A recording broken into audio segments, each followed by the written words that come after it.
The State of Real Estate with your host, Gerry Lantain. Welcome to the show, and I am indeed Gerry Lantain, your host for the State of Real Estate in Muskoka. Today we're going to talk about the ins and outs of vacant land with Wyatt Williamson from Coldwell Banker. But first, to the Muskoka Market Report. All right, this information is brought to you by the Lakeland Association of Realtors. So, to start off with, the average price is slightly down, the average price of homes is slightly down from July to August 2021 by about 6.9%. New listings are down by 10%, so less homes came on the market in the month of August than the month of July. The total inventory of homes that are actually for sale in the Muskoka region is also down in August by 5.8%. However, overall sales are up by 14% in August. So less homes for sale, but more sales. The market doesn't seem to have slowed down that much in this final month of August. The percentage of the original price has stayed the same, with the average sale price being 100% of the asking price. So that's another indication of a strong real estate market. Days on the market. In July, most homes stayed on the market, well, the average home stayed on the market for only 12 days. In August, it didn't change that much, with the average house staying on the market for only 14 days. That's a very short time in a realistic real estate market. So it does not look like the summer housing market slowed down at all in August. It did a little bit, but the problem is the low inventory of homes for sale is still driving competing offers and full asking prices. As we head into the fall, inventory of homes is expected to decrease, but there are still many buyers looking to purchase property. So it is still a seller's market, and we can expect prices to maintain strength, with not many signs of the housing market cooling down in the very near future. Again, things do seem to tail off, come into the fall and into the winter, but there are a lot of people looking for homes. So it's a seller's market in Muskoka right now. Welcome back to the show, and we are with Mr. Wyatt Williamson from Coldwell Banker. Wyatt, the first thing I would like you to do is pass along a little information on how to get in touch with you. Okay, well, I've been a realtor in Huntsville since the start of 2008. I work at Coldwell Banker, Thompson Real Estate, and my phone number is 705-783-1061. Excellent. Today's topic is the ins and outs of vacant land. There have been tons and tons of calls from people all over Ontario this year looking for vacant land. Yeah, I think the way the housing market is, with resale homes gaining so much value, I think vacant land has become a really good option for a lot of people. Mm-hmm. I also think with the COVID crisis, yes, that a lot absolutely. of people are thinking of maybe getting something and using it for a while, or looking to the future to build. I've had a lot of clients from the GTA areas who are, myself they as well. might not be doing it like right now, but they're definitely going to be building in the future, or using their property to come up recreationally for a bit. So. Yeah, and here's what I found that was interesting this year is that, in-town vacant lots, a no-brainer. These people are looking to build a home. But I had a huge amount of showings all summer long on 100-acre properties that were hard to access. So I'd like to talk about both aspects of vacant land. So let's start off with in-town lots, and we'll spend the second half of the episode talking about large property getaway land. So in-town lots are a lot easier to deal with because they're on municipal services. So in-town Huntsville, we would have municipal water, municipal sewer. Yeah. Getting out of the Huntsville area, going north up the highway, you've got Burke's Falls, which has municipal services, water and sewer. Sundridge and South River have just either municipal water one or the other. Okay. Yeah. So you've got to look into that if you're buying vacant land in a municipality or in a town like that. The only recourse about buying in-town lots is there's usually a development fee. Now, in Huntsville, Do you know approximately the cost of a development fees? So we have a district development fee and a town development fee. Okay. So right now, if you're building in the town of Huntsville, you would have a fee that goes to the town of Huntsville and a fee that goes towards the district of Muskoka. Double dipping. And the fees differ based if you're on municipal services or in a rural setting. Yeah. So the fees are always changing, but it is more expensive to be on the municipal service. So so that's something to consider. But when you look at the cost of a drilled well and a septic system, everything always levels out. So It's funny because I had a client that bought a vacant lot earlier this year, like in January, in town, and right now it's not on municipal services, and I made her aware that there's a new development happening, and they're going to put municipal services right by your property. And I said, oh, that's going to increase the value of your property. She said, it's also going to cost me development fees and taxes. And I said, yes, but you won't have to spend the money on a well and a septic. And she's like, oh, because I think that's a little more expensive, the well and the septic.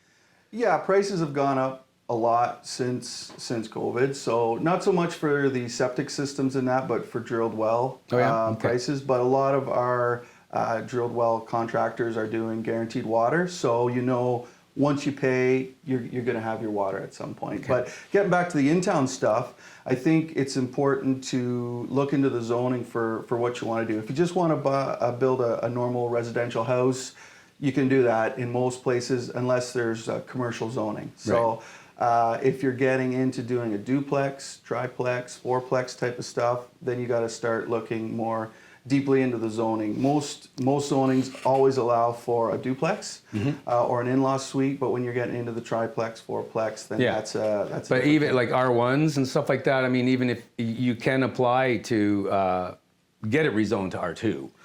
Yeah, you can always do a rezoning. That's going through hoops and that. But I think the main thing to consider if you're buying in town is just what you want to do. A lot of people are doing home-based businesses now and that sort of thing. So it's a simple matter of just confirming the zoning. But you can always usually build duplex or single-family dwelling. And then in terms of the actual land, the property itself, the physical makeup of the land. Do you try and make your clients very aware of what the ground's made up of? I mean, a solid granite, or is this a diggable spot where you can put a basement and have a good septic area? Has that ever become a concern of yours?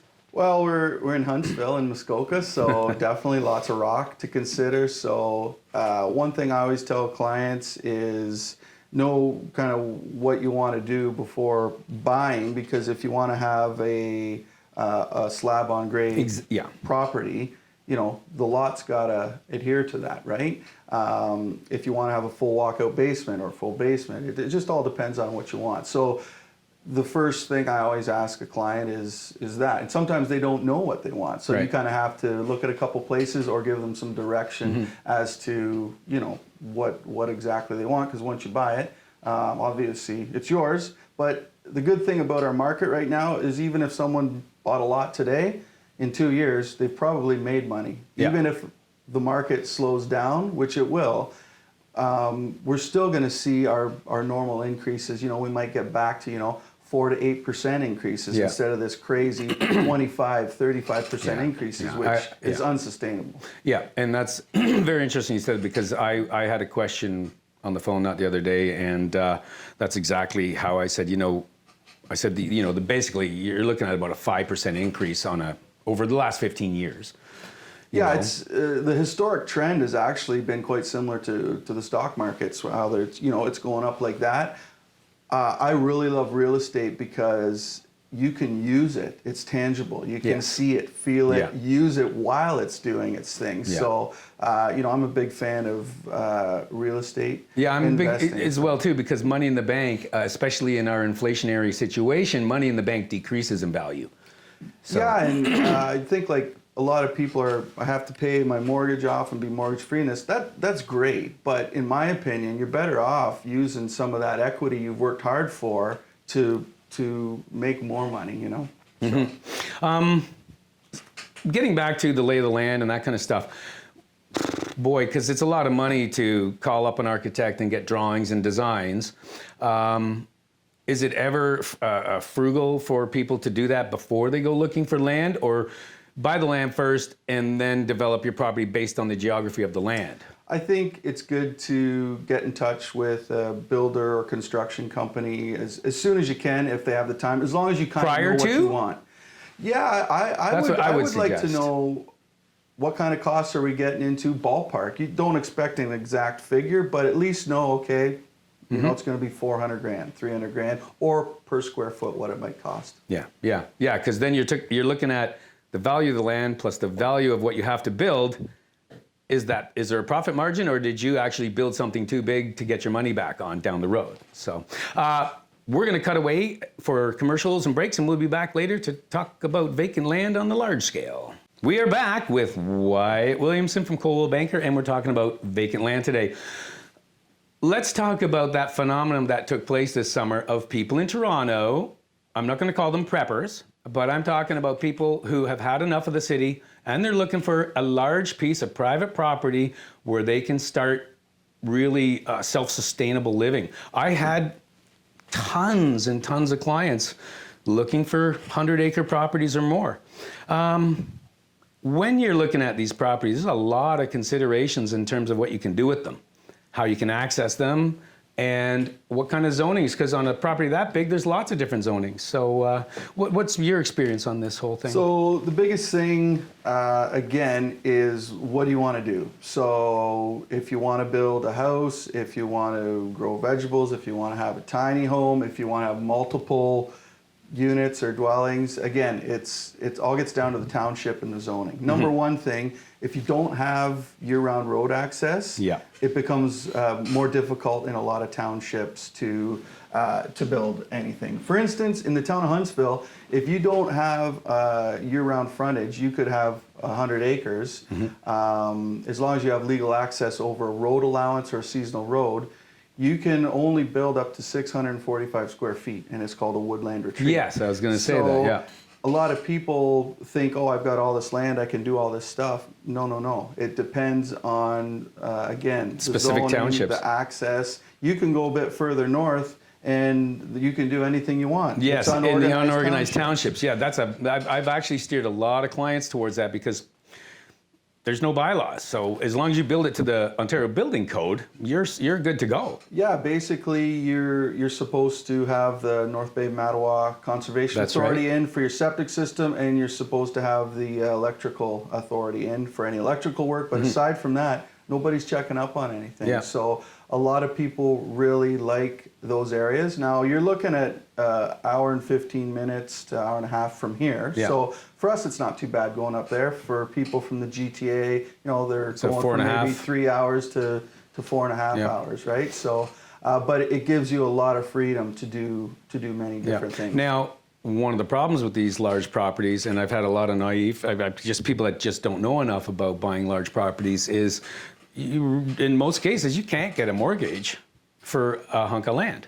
Yeah, so financing for vacant land is definitely different than financing for a home. So typically with a home purchase, if you've got 20% down, it's very easy. You don't have any mortgage insurance to deal with or anything. You know, if you've got 5% down, you got to go through CMHC. Even on a big chunk of vacant land? No, on vacant land, you're looking at more, if you're lucky, if you'd have to have 25 to 50% down. But again, it's all depends on the lender, and it depends on your financial situation. So a lot of people will use their equity and other real estate to purchase things like that. You know, your Toronto home's worth $1 million, you only owe $200,000, so you've got a lot of mortgage equity against the home to use, which is often the easiest thing to do, because then the lender doesn't even care about the other property. Because you're buying it cash. Well, you're using your other equity, yeah. Right. So, but yeah, financing is definitely something to consider. You're not gonna get someone to give you a mortgage with 5, 10, 15 down usually. Sometimes you will get what's called a seller take-back mortgage, which is, let's say I have 100 acres of land, I don't owe any money on it. You want to buy it, I say, okay, it's $200,000, give me $25,000 and give me monthly payments. So the landowner is basically the lender as well. Mortgage, so yeah. I've had situations like that. A lot of people, though, really need the money to do other things. So Yeah. that's Such as build a property. yeah. Or sorry, build on it and do that. Now, I had some clients buy some property and no power, no nothing. But, and there's a lot of properties like that. You're not going to be able to get power to it. But the solution, which is amazing, is solar. It has come a very, very long way. And for like maybe $15,000 or something, you can get a very seriously excellent hookup. And then back it up with a generator. Now that's still, what about insurance? Where's insurance play in on a home that's basically what you would call off the grid? I think for insurance, that's a little out of my scope, but I haven't had any issues with properties like that with insurance. Lenders can be a little more sticky with that sort of thing. Again, if you have 20% to put down, all of your problems usually go away. Okay. If you have to have an insured mortgage, which means you have less than 20% down, the lender might approve you, but the mortgage insurance company is going to have extra criteria that you have to fulfill. So I think if you're looking at off-grid properties, again, that's just going to be maybe another hoop with financing. I always recommend dealing with a good mortgage broker, because they're dealing with this stuff all the time. A good local mortgage broker. Someone who's used to rural property, someone who's used to off-grid things, okay? Right. So. Yeah. And then access, a lot of these large acreage properties have access, as you were mentioning, through like concession roads, not year-round roads. I've had a client ask me about how much it might cost to build a road, but I pointed out the fact that, well, you need to speak to the person who owns the property beside you to get that access from.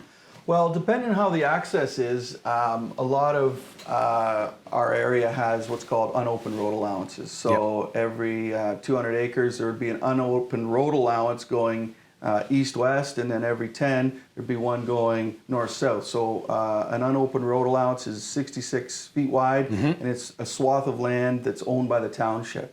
So even if there's no road, you can access your property legally without trespassing. So a lot of these road allowances have become real roads, but a lot of times there might just be a walking trail or an ATV trail. So you're accessing your property legally without trespassing. Now, as time goes on, a lot of these roads, people do want to use them more. So you can apply to open a road allowance to the township. So that's something to consider, but very expensive, unless you've got the machinery in that. Yeah, So. and then there's a situation I've dealt with this year. We have no choice but to use the access road, which goes through someone else's property. So they are interested in selling their 100-acre lot. How do you guarantee that easement will always be there and that right of way will be there for you? So it's a good legal question. In Ontario, if someone has been using an access for many years and it's their only way to access a property, a lot of ways there's just a legal access point, even though Sort there of might a not be an grandfather agreement. clause? Yeah, that's something to consult a lawyer with, but yeah, there is a legal precedent to allow that. In certain situations, you can't just say one day, oh, I bought this lot, I'm going over your lot. But if it's been used for many years and it's an established entry point, then a lot of times you would have the right to continue. But again, legal question. I was just going to ask, yeah, again, but I'll just, do you, I lost my point, but it doesn't matter. Do you think that is transferable on that I've used this for 20 years, I'm selling my property, whoever buys my property, they will have the right, or is that end? That's a good legal question. If there's an established easement or right of way on title, then there's nothing a seller can do about it to not let you through that property, because it's a legal access on title. But around here, there's a lot of cottage roads and this and that have kind of, especially if it hasn't sold in a long time. I'm selling a lot right now. The seller bought it in 1968. So, there's been a lot of time without anything legal happening. And, there's some things in the legal description that wouldn't be in a typical one nowadays. So I think you just gotta do your research. If you're the buyer, you will definitely want to make sure you can access your property. And if you're the seller, you want to know that what you're selling is in fact what it is. Sellable too. Well, yeah. If you're the seller and there's a right-of-way over your property, the buyer might be concerned about that. Absolutely, right? yeah. So Yeah. again, it's just knowing all the facts, and it's our job as realtors to get some of relay that all research. the proper information Yeah. and do the proper research. So Excellent. Great episode. Thank you very much, Wyatt. okay, thanks for having me, Gerry. You are welcome. We'll get back to you guys later. Okay, so the tip of the week this week, of course, is dealing with vacant land. And that tip is, if you are buying vacant land, you really need to research the property. You need to research the zoning and what can be done on that property. You need to research any spots on the property that might be environmentally protected, because that'll restrict where you can build and how big you can build any home in the future that you want on that vacant property. Really, the bottom line about buying vacant land is going to be research, research, research, and due diligence. If you're going to buy some vacant land and you want to build on it, you more than likely you're going to want to have a clause or a condition regarding due diligence in terms of zoning and what you'll be allowed to do and what the towns and municipalities will allow you to do. Because if you buy some land and want to build on it and find out later that you can't, it's too late. So, research vacant land. The State of Real Estate with your host, Gerry Lantain.